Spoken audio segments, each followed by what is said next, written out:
quedemos hasta tan tarde, que no es la idea. Ya. Dato importante, el PowerPoint, ya, es el mismo que el de la semana pasada, solo que ahora está completo. El de la semana pasada se llamaba Ayudantía Memoria parte 1. Este es el completo, ¿ya? Así que yo le voy a pedir a la profe que borre el otro, porque en realidad lo van a tener repetido, cosa de que tengan todo lo que es memoria de los textos al menos en un solo PPT. ¿Ya? Ahí están todos los textos. Eso. Fuera de eso, para la solemne, les recuerdo, ustedes pueden mandarme, miren, pueden mandarme mails al mail de la UNAV, déjenme buscárselos, porque igual me llegan a mi correo de la Portales, pero para hacérselos más fácil, y de hecho es más difícil el mail de la UNAV, en todos los PPTs, además de como lo que se los he mandado, siempre dejo mi mail. ¿Ya? Así que cualquier cosa que necesiten, cualquier pregunta, duda, quizás que tengan alguna duda de un texto previo a la prueba, por favor, escríbanme, no hay problema con eso. Yo feliz de responderles, de hecho, podría decir que soy bastante rápida respondiendo mails, así que eso, para que tengan la confianza igual de hacerlo, porque pocas veces me llegan mails de estudiantes de la UNAV y no estoy segura si es porque no saben si pueden escribirme o no, o porque acá se usa menos escribirle a los ayudantes, no tengo idea, porque en la portal es como que casi nadie le escribe a los profes. Entonces, nada, quería dejar eso ahí dicho. Y como les decía la semana pasada, hoy día vamos a ver Morris y Maisto, el capítulo de memoria. Eh, Este capítulo igual refiere mucho a términos propios de la teoría computacional, como les había hablado. Como vamos a ver que hablan de almacenamiento, procesamiento y cosas por el estilo. Si bien este texto es bastante integrativo en términos de cómo se compone la memoria, todo el resto de lo que habíamos visto antes, la parte quizás un poco más abstracta, me parece muy útil para complementar esto, ¿ya? Así que si de repente se les ocurren cosas que podríamos ir complementando, es decir, como, pero ya, la semana pasada hablamos de Freud y esto de los recuerdos encubridores, esto podría entrar acá. Los invito a que o levanten la mano si tienen micrófono o y me interrumpan nomás, tampoco hay problema con eso, o bien que lo manden por el chat porque me parece que es en este punto en el cual ya tenemos que empezar a generar discusiones en torno a los autores y cómo vamos aprendiendo y entendiendo estos procesos. Sin más cháchara, vamos a partir.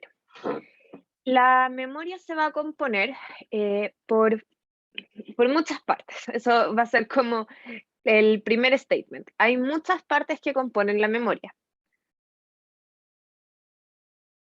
Sin embargo, la memoria tiende a adquirir registros mediante dos formas perceptivas, las cuales son los visuales y los auditivos.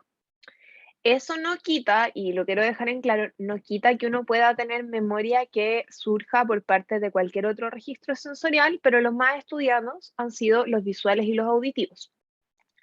Los registros sensoriales visuales, bueno, refieren a que entran mediante el proceso de percepción por la vista y la información desaparece muy rápido del registro visual.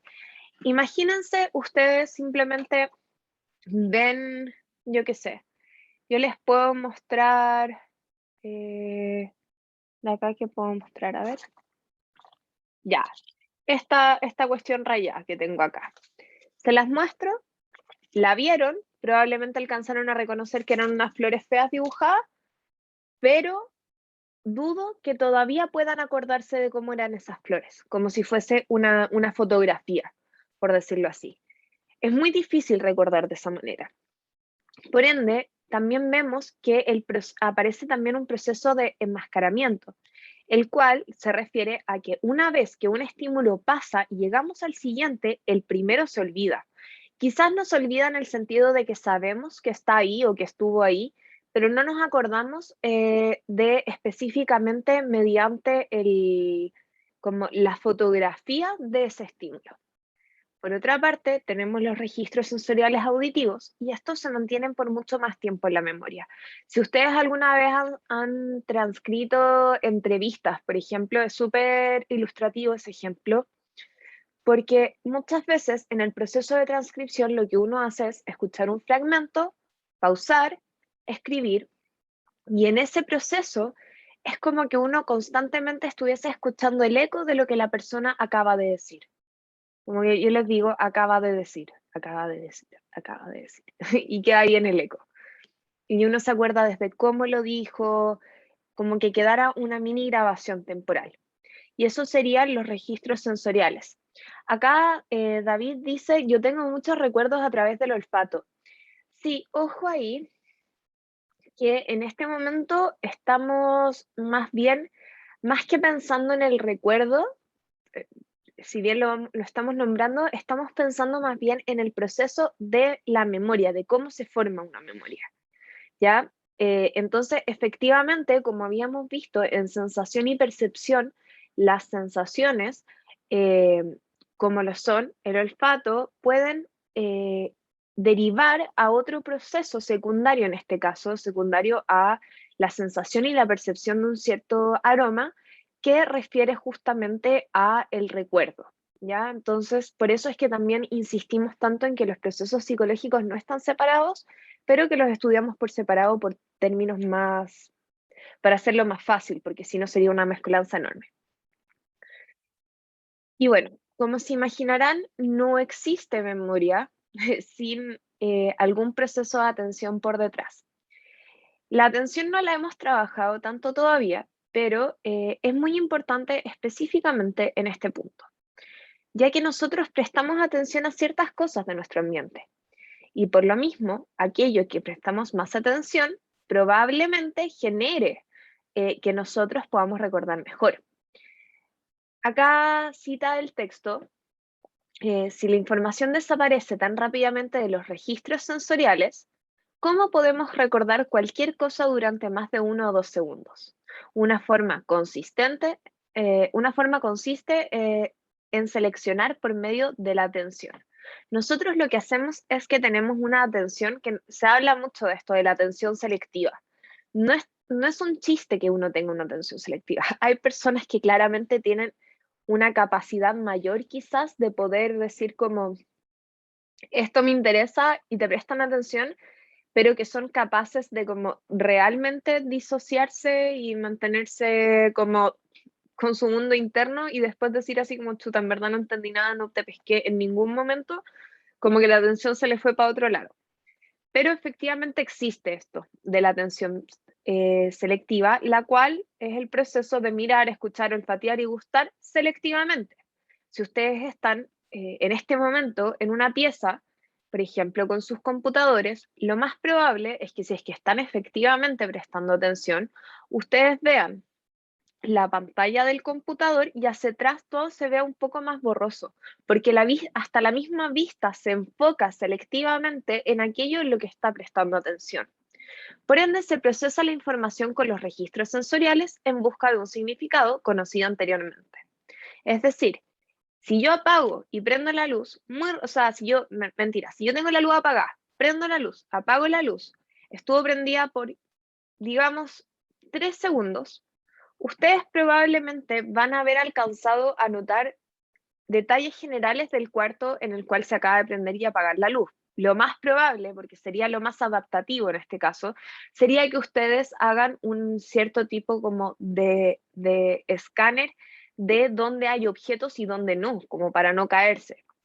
Probablemente si es que dejáramos la luz prendida por más tiempo, ahora nos empezarían a llamar la atención objetos específicos, que podría ser, no sé, el libro que está encima del velador, o podría ser, yo qué sé, el instrumento musical que se encuentra en ese lugar. Pero todo esto es gracias a que tenemos todo este registro previo también para poder reconocer ciertos objetos. Y aquello a lo que atendemos, es decir, a lo que le estamos prestando atención, entra inmediatamente en la memoria de corto plazo. Tienen que imaginarse quizás como para poder diferenciar esto de lo del corto y largo plazo, imagínense que hay un cierto tipo de repertorio que uno tiene accesible en el momento. Es decir, yo en este momento me puedo acordar de lo que me preguntó David, quizás sin mirar el chat, ya que acaba de pasar. Está en mi memoria de corto plazo.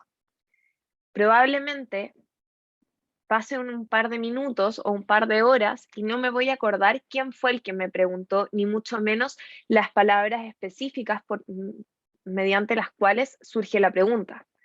Por ende, es como si es que hubiese un cierto tipo como de, imagínense, de un escenario en el cual están las cosas inmediatas y luego en el público hacia atrás estaría todo lo demás, el repertorio de memoria que tenemos. Pero no todo lo que entra en la memoria de corto plazo va a permanecer en la memoria de corto plazo. Hay algunas que pasan a la memoria de largo plazo y otra que simplemente se olvida porque son cosas que efectivamente nuestra atención, que es selectiva, no seleccionó como algo de interés o importante. Por ejemplo, quizás yo no me voy a acordar em, del color de la polera de un profesor que está al frente mío en la sala, pero sí me voy a acordar de cómo se veía la pizarra cuando terminó la clase. ¿Por qué? Porque yo le presté más atención a la pizarra que al profesor, así de simple. Entonces, acá tengo este mapita que he sacado de el, em, déjenme ver, sí, que he sacado del mismo libro. Vamos a trabajar la mitad de este mapa ahora y después me pienso devolver, ya para que no se asusten. Tenemos entonces hasta ahora lo que hemos ido viendo, hasta este punto. Un estímulo externo, es decir, algo, sea lo que sea, que llama la atención. Puede ser un estímulo de cualquier canal sensorial. Mediante eso, aparece un registro sensorial, es decir, el sentido eh, emerge al final en el cuerpo, por ende va a haber un proceso perceptivo, en el cual, acá dice, los registros sensoriales de alta capacidad, tales como lo son la visión y la audición, almacenan brevemente la información en forma de un icono, imagen en caso de lo visual, o de un eco en caso de lo auditivo. El registro sensorial entonces lleva a la atención, ya que la atención se va a dirigir a la extracción de información significativa de los registros sensoriales, transfiriéndolos a la memoria de corto plazo. Entonces imagínense, está el estímulo afuera, pasa a mis ojos como que guardaran por un segundo este pequeño icono, mis oídos como que guardaran este eco de lo que acaba de pasar. Yo le presto atención a eso. Eso va a llevar a, ok, memoria de corto plazo. La memoria de corto plazo, como yo les decía, puede llevar a la memoria de largo plazo. Sin embargo, la memoria de corto plazo o memoria de trabajo, que también es otro nombre para que sepan, conserva la información en la que estamos pensando o en la que, de la que estamos alertas en cualquier momento dado, haciéndolo disponible para su procesamiento posterior. Ok, hasta acá es lo que habíamos visto. Por eso les digo, después me devuelvo al cuadro. Entonces, la memoria de corto plazo retiene la información que estamos pensando o de la que estamos al tanto y esto es muy importante, se codifica fonológicamente. ¿Qué quiere decir que se codifica fonológicamente? ¿A alguien se le ocurre y como qué podría ser algo fonológico?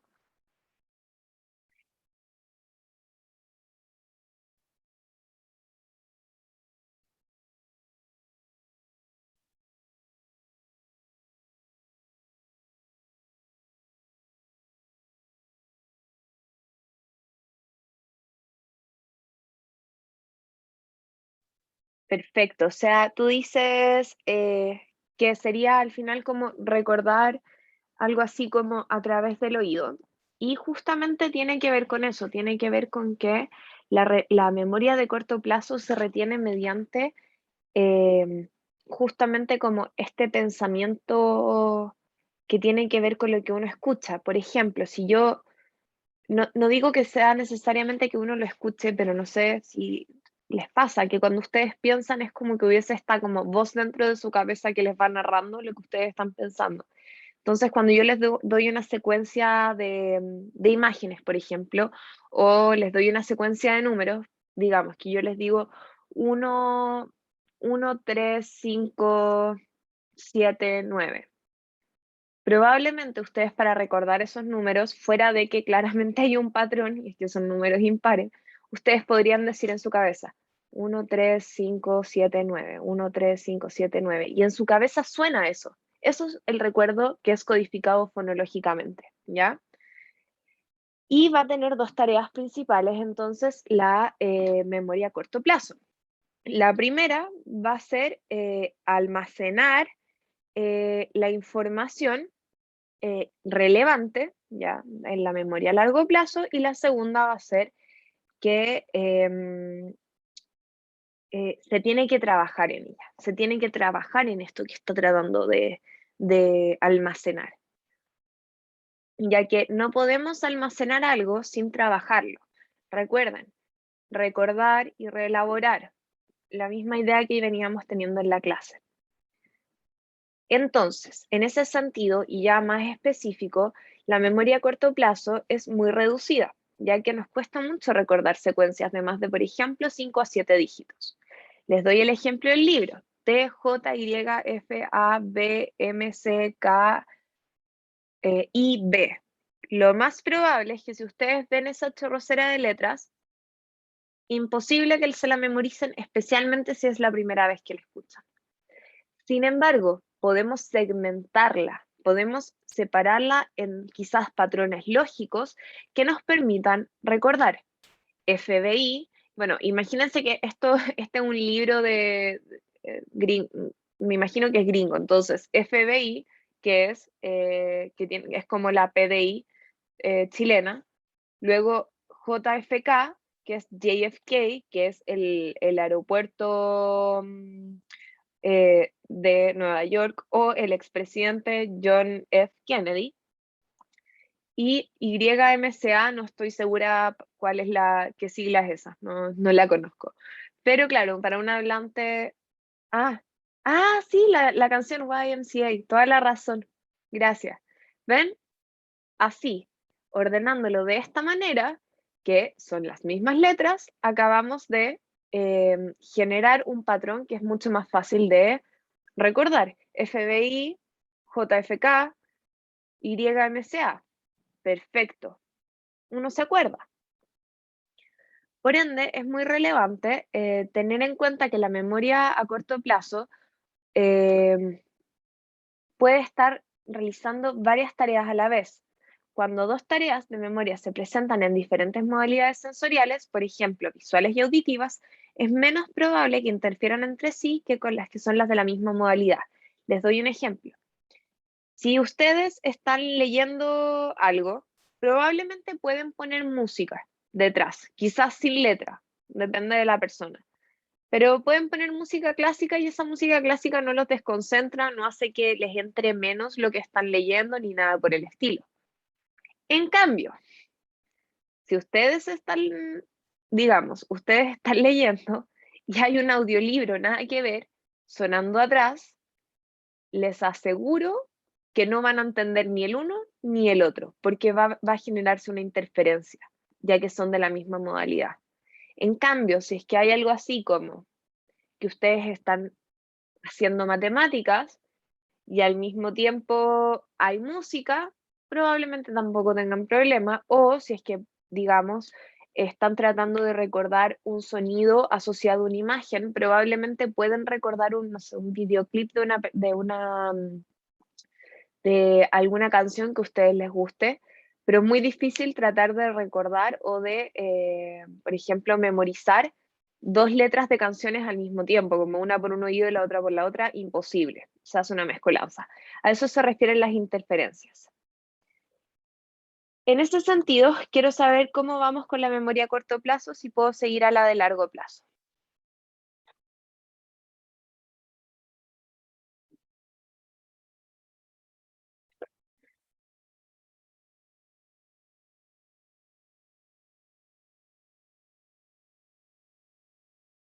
Siga nomás, ya, perfecto. Entonces, memoria a largo plazo, tal como suena, refiere a la memoria que se almacena por muchos años. La gran mayoría de la información de la memoria a largo plazo parece estar codificada en términos de significados, a diferencia de esta codificación fonológica, de esto auditivo, más bien esto se hace a través de significados. Y se hace específicamente mediante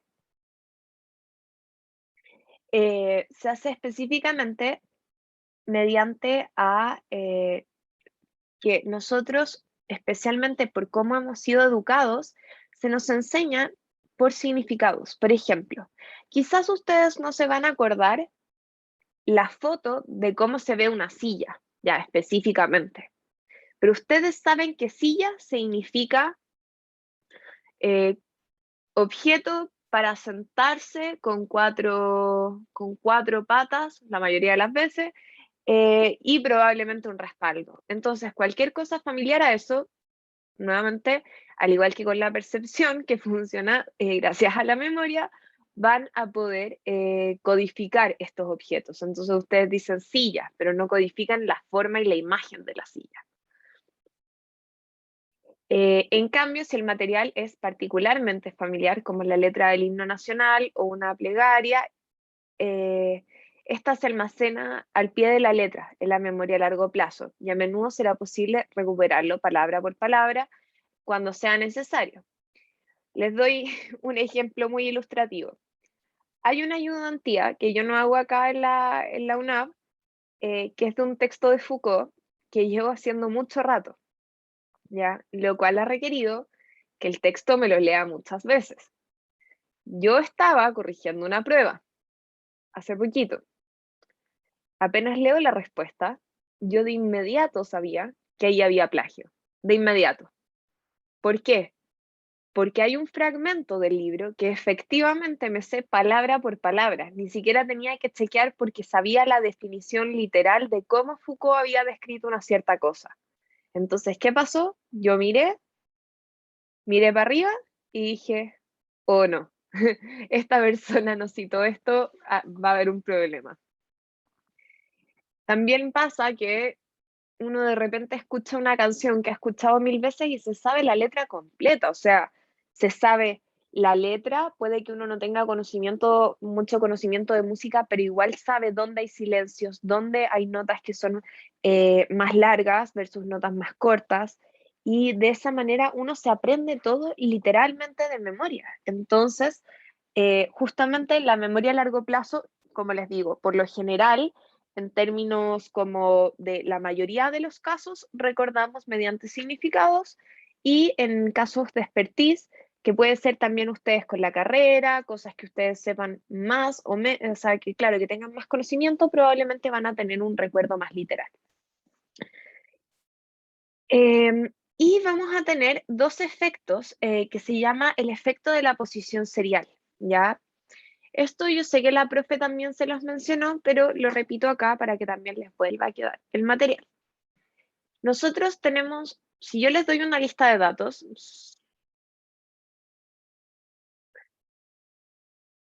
¿qué cosa es lo que repentinamente activamos en nuestra mente, Richard?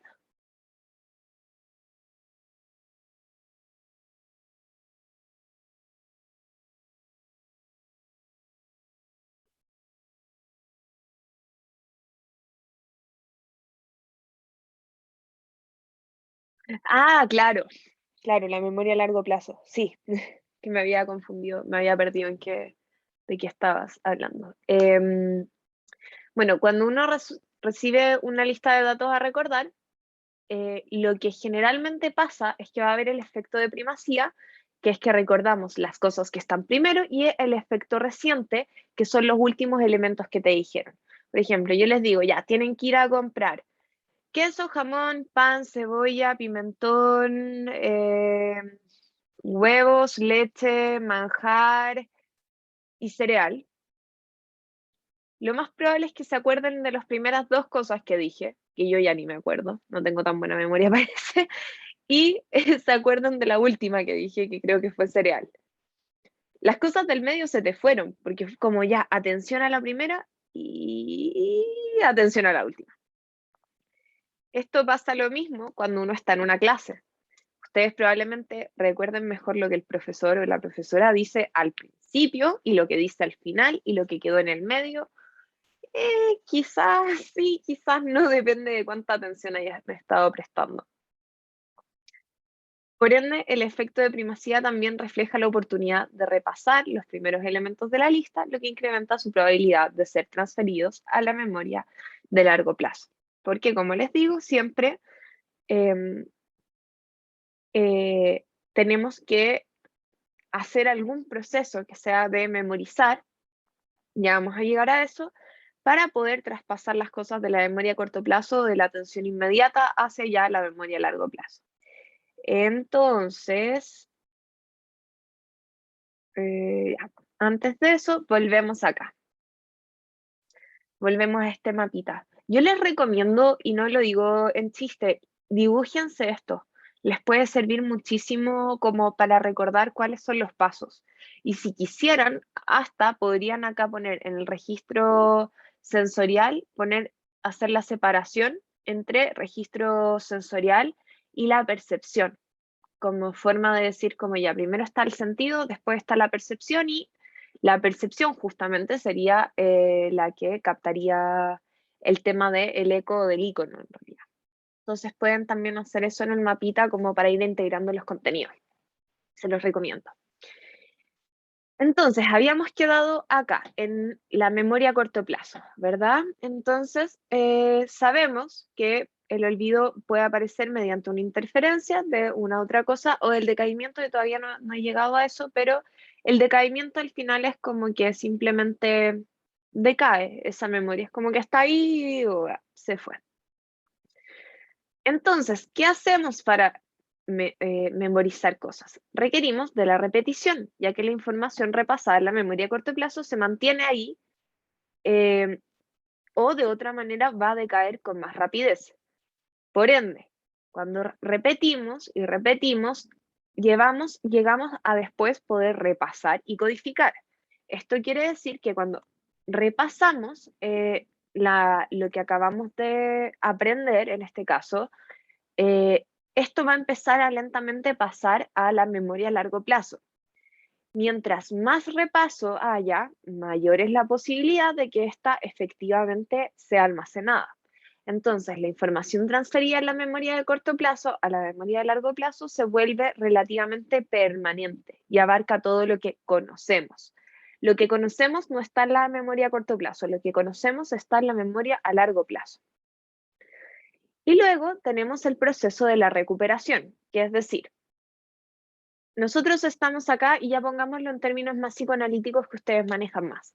Nosotros estamos acá ahora, en este momento, el consciente estaría actuando como los datos que les estoy entregando ahora de la clase. El preconsciente sería esta, no sé, biblioteca de archivos disponibles que podemos fácilmente recuperar.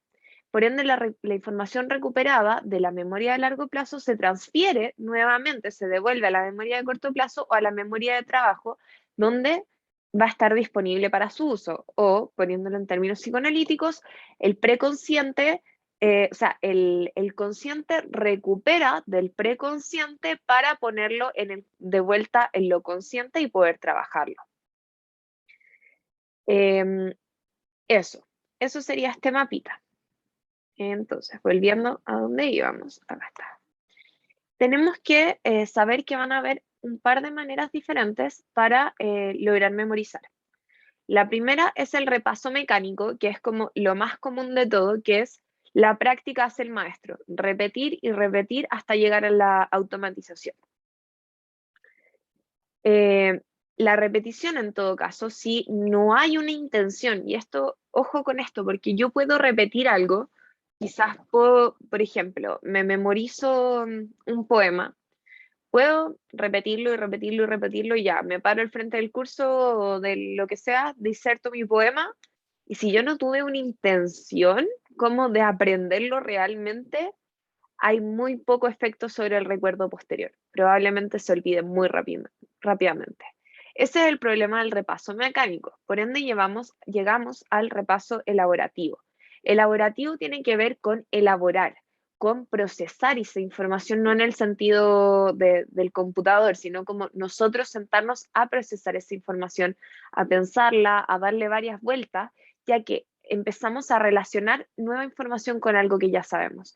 Un ejemplo de esto es como yo les decía, ok, esto de la memoria a corto y largo plazo y cómo aparece la recuperación puede ser parecido al acto del esquema de la primera tópica freudiana de decir consciente, preconsciente e inconsciente, ¿ya? Y mediante el repaso elaborativo se extrae el significado de la nueva información y se vincula con el tanto material como sea posible presente en la memoria a largo plazo. Es decir, cuando nosotros estamos tratando de aprender y cuando ustedes estudian en la universidad, este es el repaso que deben hacer. Deben buscar relacionar información para poder así crear un esquema más grande para decir, ok, esto es. Y hablando de esquema, pero esquema en otro significado, lo siento, eh, también cabe mencionar de que el esquema, en tanto al marco referencial en donde se está dando un cierto proceso de aprendizaje, deriva también a nuestra atención, lo cual propone que van a haber espacios donde memorizamos más. Es decir, probablemente, si ustedes están en una sala de clases, la atención, va a haber una intención y una atención hacia lo que se está hablando, por ende es más fácil que pase más rápido a la memoria a largo plazo. En cambio, si ustedes están en un mall, probablemente esta cosa con tanto estímulo, con todo tan diverso que probablemente andan ahí o con alguien o con los audífonos y están en otra y se están dando vueltas, no se van a acordar lo que decía el cartel de oferta de Sara, probablemente, porque no están con la intención ni están en un esquema apropiado para poder aprender o memorizar. Hasta acá, ¿cómo vamos?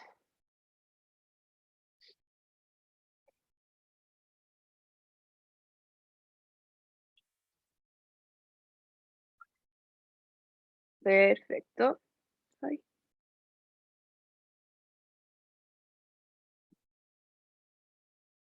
El resto,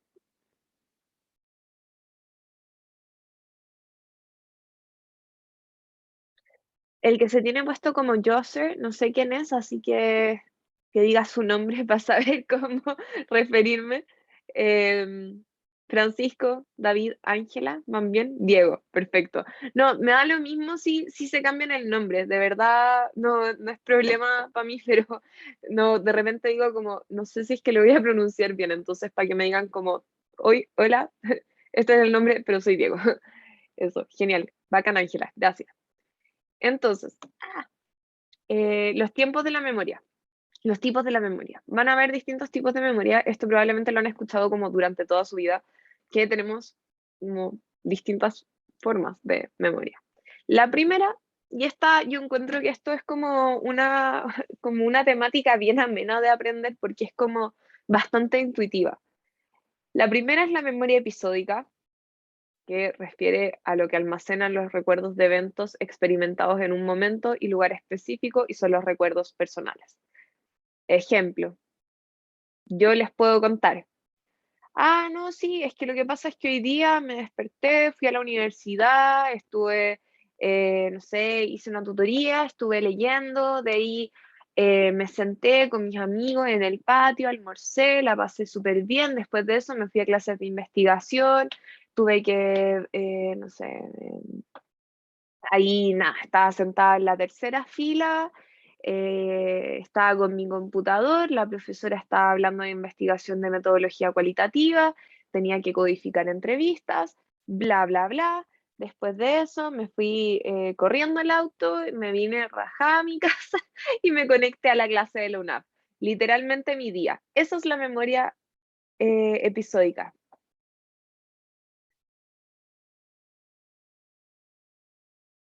No te preocupes, Camila, no hay problema. No tienes que estar participativa todo el rato.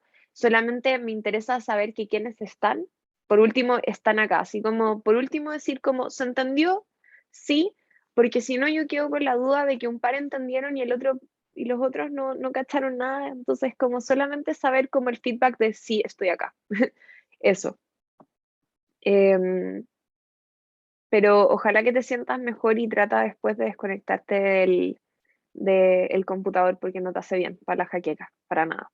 Así que ahí lucecitas apagadas, poco estímulo y a dormir. Esa es la indicación. Em, bueno, esa es la memoria episódica, recuerdos personales. Si yo les cuento cuando era chica, hice tal cosa. Ok, memoria episódica, muy simple. Memoria semántica. Semántica tiene que ver con el significado de la palabra. En ese sentido, son los conceptos y los hechos que no están ligados a un momento particular, ya que la memoria semántica es como un diccionario o una enciclopedia. Si yo les digo quién es el... ¿Quién? No.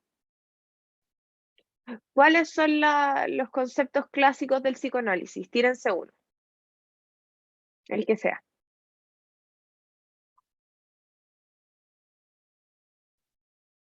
Cualquier concepto que relacionen con psicoanálisis. Segunda tópica de Freud. Perfecto. Ahí, Diego, ocupaste tu memoria semántica. Eso no refiere a un episodio de tu vida, refiere a este como diccionario que tenemos en la cabeza. Si yo les pregunto, díganme un sinónimo eh, de comunicar, ¿cuál sería un sinónimo de comunicar? Informar. Perfecto, Richard. Memoria semántica. Eso es. Finalmente tenemos la memoria procedimental que tiene que ver por hábitos y habilidades motoras. Y esto no tiene que ver con un recuerdo acerca de la habilidad, sino que es la habilidad del hábito. Ejemplo, si alguno de ustedes acá maneja auto, moto, lo que sea, ¿sí? Perfecto. Richard, ¿tú pensáis cada vez que cuando vais por la calle vais pensando embriague, pasa primera, embriague, pasa segunda, embriague, frena, neutro? No, ¿verdad? Uno lo hace como automáticamente. Eso es porque después de un tiempo, bueno, cuando uno aprende obviamente va así y es terrible cuando uno está aprendiendo porque toda esta información son como gritos en la cabeza o gritos del instructor, pero se vuelve mecánico. Y eso tiene que ver con la memoria procedimental. Lo mismo pasa con tocar instrumentos, por ejemplo. Creo que les he comentado, yo toco piano, yo ya no pienso como, si es que alguien me dice, no sé, el acorde de do mayor, yo no pienso do, mi, sol, como que mi mano va y lo hace, ya que aprendemos estas habilidades o hábitos. Lo mismo pasa con alguien que dibuja, lo mismo pasa con andar en bicicleta, son cosas que uno aprendió a hacer y no requieren de mucha concentración. No tomen eso al manejar, porque por favor, concentración al manejar, porque la gente hace cosas muy raras. Pero nada, po, son los hábitos. Entonces, tenemos la memoria como un sistema de procesación de información. Ya hablamos, la semana pasada destruimos esto, pero es lo que es. Tenemos primero el sistema, que es el medio por el cual se codifica la información, organiza la información. También tenemos cuánto dura la información, los medios por los cuales se recupera y los factores del olvido. Esto creo que es súper importante como que también lo guarden, está en el PowerPoint, está en el texto, es como literalmente un pantallazo del pedazo del texto, ¿ya? No es que me haya quedado 5 horas haciendo esto, pero lo pueden usar para estudiar. ¿Por qué? Porque les dice, ok, el sistema del registro sensorial es visual y auditivo, dura segundos, se recupera reconsiderando la información registrada y se decae o enmascara. Es decir, decae como que se nos va o se enmascara por algo nuevo. En cambio, la memoria a corto plazo va a ser la representación visual y fonológica no tiene una organización como almacenamiento tampoco. Dura normalmente 15 a 20 segundos. Disculpen, acaban de entrar a mi pieza y en vez de prender la luz del baño, claramente apagaron mi luz. Eh, eh, Se puede recuperar mediante el repaso mecánico o de mantenimiento y pueden haber interferencias o decaimiento nuevamente. Y finalmente, la memoria a largo plazo requiere la comprensión del significado y el repaso elaborativo. Requiere de también un marco lógico de referencia como categorías o jerarquías, es decir, para que yo pueda guardar algo en la memoria a largo plazo, necesito tener como, por ejemplo, categorías. Yo digo, ok, categoría A sería psicoanálisis, entonces todas estas cosas que habíamos dicho antes, como primera tópica, segunda tópica, yo, él, ello, recordar, reelaborar lo que habíamos hablado la ayudantía pasada, recuerdos encubridores, todo eso como que quedara archivado en la carpeta de psicoanálisis. Dura quizás durante toda la vida, a menos que, claro, bueno, no lo hayamos reelaborado, trabajado de nuevo, o bien porque puede haber un accidente, que ya vamos también a hablar de la neurobiología, y los medios por los cuales se recuperan refiere a las claves de recuperación vinculadas con la información. O sea, una clave sería que yo me acuerdo de esto porque es psicoanálisis, nuevamente, como la categoría o el marco lógico. Y los factores del olvido tienen que ver con la falla de la recuperación o con la interferencia, que si no me equivoco, no. Bueno, al igual que acá, hay veces que cuando uno trae recuerdos nuevos como a la ecuación, interfieren con lo que uno sabía previamente. Entonces, pongamos, si es que yo antes me sabía el abecedario y después me lo enseñan en inglés o en chino, puede que después, este es en verdad un súper mal ejemplo. Ya no, no, ya sé. Si ustedes se leen un libro que les encantó, lo más probable es que cuando empiecen un nuevo libro, se les empiecen a ir un poco los nombres de los personajes del libro que acaban de leer. ¿Por qué? Porque hubo una interferencia con estos otros personajes. Lo mismo pasa con las películas. A mí me pasa mucho con las series. Yo veo una serie y yo soy seca para ver series. Lo paso demasiado bien. Y por ejemplo, había visto hace un año Sex Education. Volví a verla ahora porque salió la tercera temporada y no me acordaba de ningún nombre. Las únicas series que yo realmente me sé los nombres, y lo digo hasta con un poco de vergüenza, son Friends, How I Met Your Mother, Grey's Anatomy y Breaking Bad. Creo que esas son las únicas series que yo les podría decir, me acuerdo de los nombres de los personajes. El resto lo veo, me acuerdo mientras lo estoy viendo, paso a la siguiente serie y ya se me fue todo. Y eso tiene que ver con la interferencia entonces. Por ende, en virtud de las diferencias entre las memorias a largo plazo, los psicólogos distinguen entre las cosas que tenemos conciencia de conocer y que podemos describir fácilmente, como la memoria episódica y semántica, que es una memoria explícita, versus las cosas que no tenemos conciencia de conocer y que tampoco podemos describir con facilidad, como la memoria procedimental, es decir, quizás no podemos describir con facilidad cómo yo toco el piano, como que lo hago nomás. Tampoco puedo describirte con tanta facilidad cómo manejar, mi cuerpo lo hace. O lo emocional, yo puedo decir, esto es la tristeza, pero no puedo decirles a ustedes de esta manera, yo me siento. Por lo mismo, eso ya es más implícito. Y entramos entonces a la parte más biológica. Vamos a tocar esto muy, muy en cortito. No quiero que les dé una crisis existencial tampoco, pero es importante igual. Yo me imagino que en neuro se los pasarán también. Pero voy a ocupar acá esta cosita para dibujar, por si acaso la necesitara. Ya, tenemos entonces, y saco mi monito de nuevo, para que lo vean como en forma. Lóbulo frontal, acá. Esto está puesto, todas estas fotos que uno ve así del cerebro son en esta posición, ¿ya? Entonces, esto de acá, lóbulo frontal. ¿Qué hace el lóbulo frontal? Almacena recuerdos semánticos y episódicos. o sea, significados, y la memoria de nuestras vidas, la memoria vital. La corteza motora. Corteza se refiere siempre a la capita de arriba del cerebro, generalmente es la parte que es evolutivamente más nueva, que es la que está implicada en el almacenamiento de recuerdos procedimentales, ya que es corteza motora, es decir, la parte que procesa, la corteza que procesa el movimiento. Ahí se implicaría entonces la memoria de lo procedimental.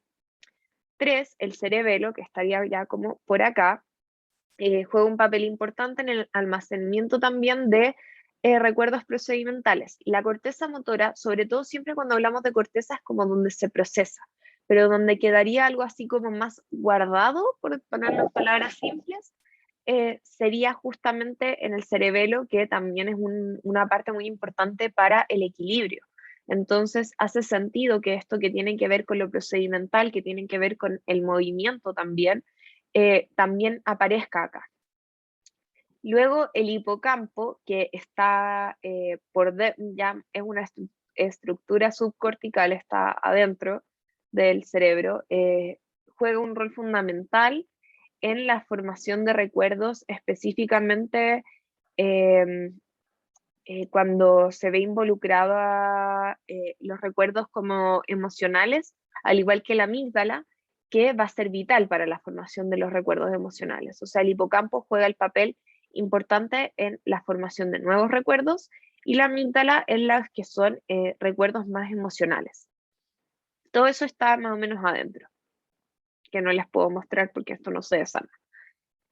Luego tenemos el lóbulo temporal, acá al ladito, que es donde originalmente o históricamente se pensaba que se guardaban los recuerdos, y este está efectivamente relacionado con la formación y almacenamiento de recuerdos semánticos y episódicos de largo plazo y contribuye al procesamiento de nuevo material en la memoria de corto plazo.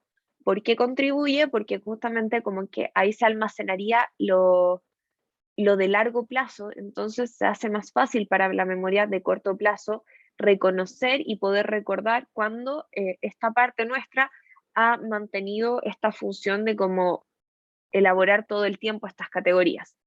Y finalmente la corteza prefrontal, que tiene que ver con, ok, está el lóbulo frontal, la corteza sería la parte más externa al lóbulo, va a estar implicada en el recuerdo a corto plazo.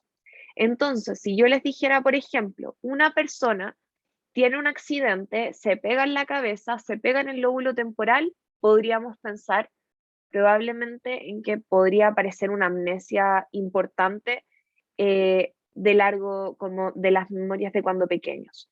Quizás si tiene la misma persona, en cambio, tiene un accidente y se pega acá adelante, podríamos pensar que ahora tiene una amnesia, no me acuerdo el nombre, tiene un nombre, pero es la amnesia que genera que uno sea incapaz de formar nuevos recuerdos, pero lo que está guardado más atrás como que se queda, ¿ya? Entonces, ¿esto qué nos dice?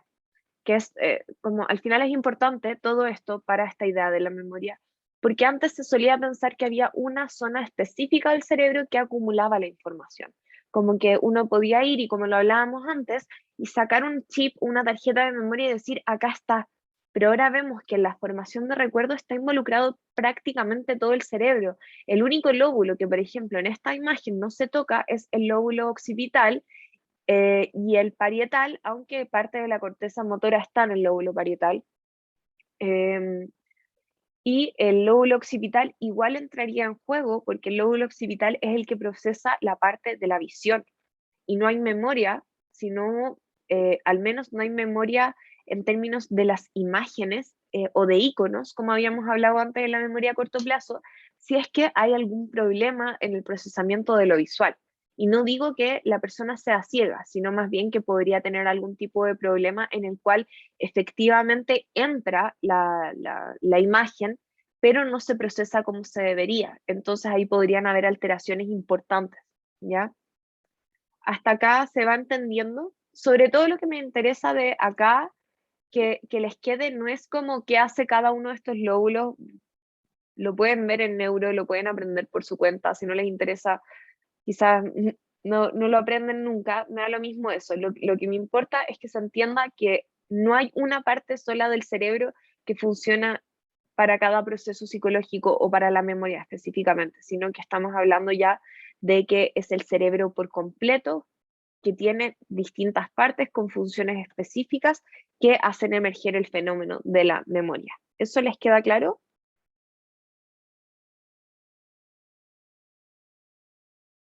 Ya, bacán. Sí, sí, ya. Ok. Entonces, verdad que eh, continuemos. Entonces, esto nos lleva a pensar en el olvido. Bueno, vamos a tener la teoría del decaimiento, entonces, que tiene que ver con que los recuerdos se van deteriorando con el paso del tiempo. No obstante, la pérdida severa de memoria siempre se atribuye a algún tipo de daño encefálico causado por accidentes, cirugías, deficiencias en la dieta, eso también es importante, coman pasas. No, pero es importante la dieta porque hay una serie de vitaminas y aminoácidos que nos ayudan mucho a la memoria, ¿ya? Así que para que lo tomen en cuenta que la dieta no solamente ayuda a- al cuerpo en términos como más estructurales, de no sé si uno está, cuántos kilos tiene, así de corta, también afecta hasta en el pensamiento, es muy importante. Y bueno, las lesiones, como les decía, en la cabeza pueden provocar amnesia retrógrada, que es la gente que es incapaz de recordar lo que sucede poco antes de su accidente, y algunos estudios se han centrado en el papel del hipocampo en la formación de memoria a largo plazo, y otras investigaciones enfatizan el papel de los neurotransmisores, en especial la acetilcolina en el proceso de la memoria, básicamente pensando que podrían haber ciertos neurotransmisores que activarían o no los procesos de memoria. Eh, ¿Por qué? Ah, estaba lo del olvido, claro, pero el cuadro lo mostraba antes. Yo pensaba que no les había hablado de esto. Ya. Tenemos dos tipos de interferencia, entonces, la retroactiva y la proactiva. La retroactiva tiene que ver con la interferencia de información cuando aparece información nueva y interfiere con lo que uno tenía memorizado antes. En cambio, lo proactivo es al revés, es que el proceso por el cual la información antigua que se encuentra interfiere con la formación de una memoria nueva. Entonces, sería al revés, como del ejemplo de las series que les daba, sería que ahora, para mí, todo el mundo, en todas las series se llaman Rachel, Ross y Mónica, porque son los nombres que me sé por Friends, dándoles un ejemplo, muy simple. Y finalmente, llegando al fin de esto, tenemos temas específicos de la memoria. Ustedes los pueden abordar más en el texto. A mí me parece que no tenemos el tiempo, yo creo, para poder ir en detalle de cada uno. Por ejemplo, ya llevamos una hora acá, pero que tienen que, pero nada, también porque dudo que la profe les pongan tanto énfasis en esto, pero igual me interesa discutirlo. La primera es la memoria autobiográfica. Es bien interesante la memoria autobiográfica porque es bien curioso cómo nos podemos acordar prácticamente de toda nuestra vida, de toda nuestra biografía. Es algo que no todos los seres vivos tienen.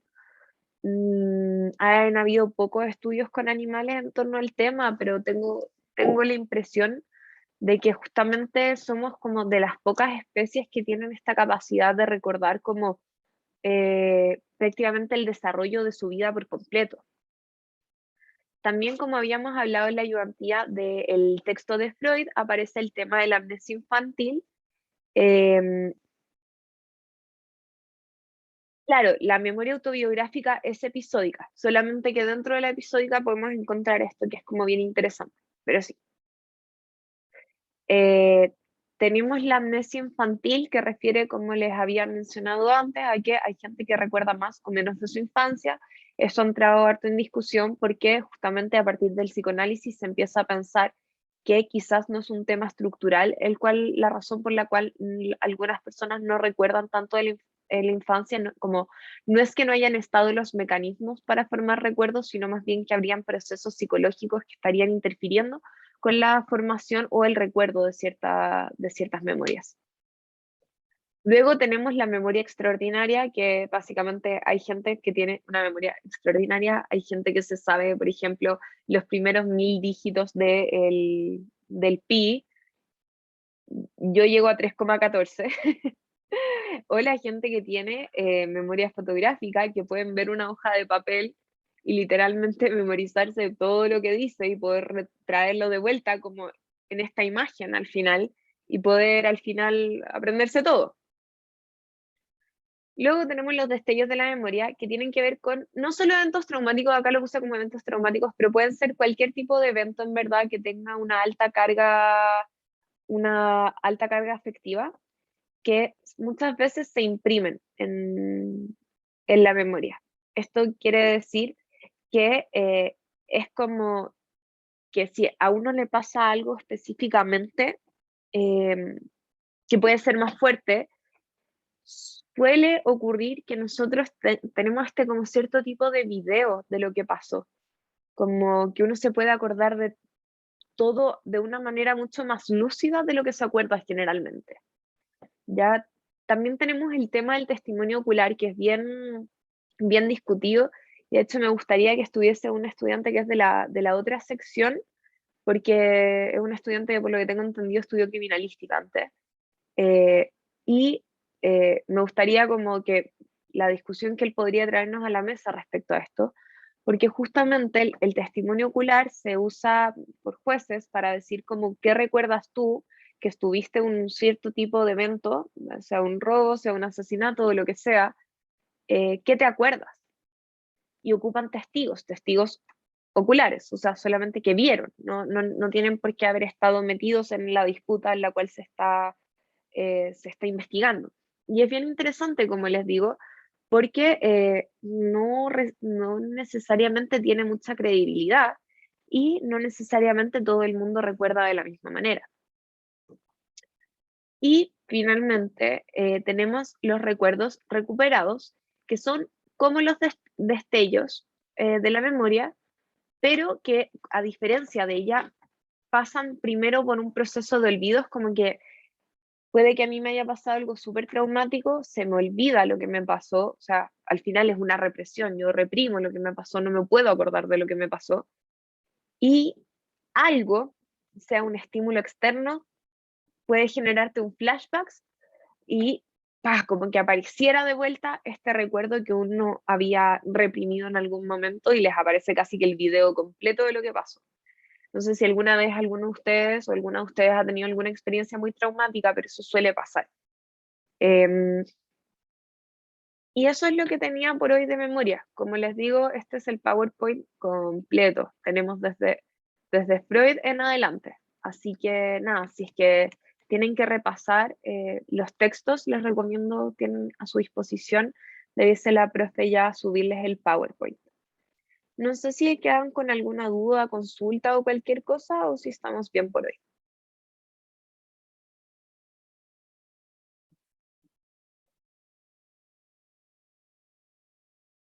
¿Todo bien? Genial.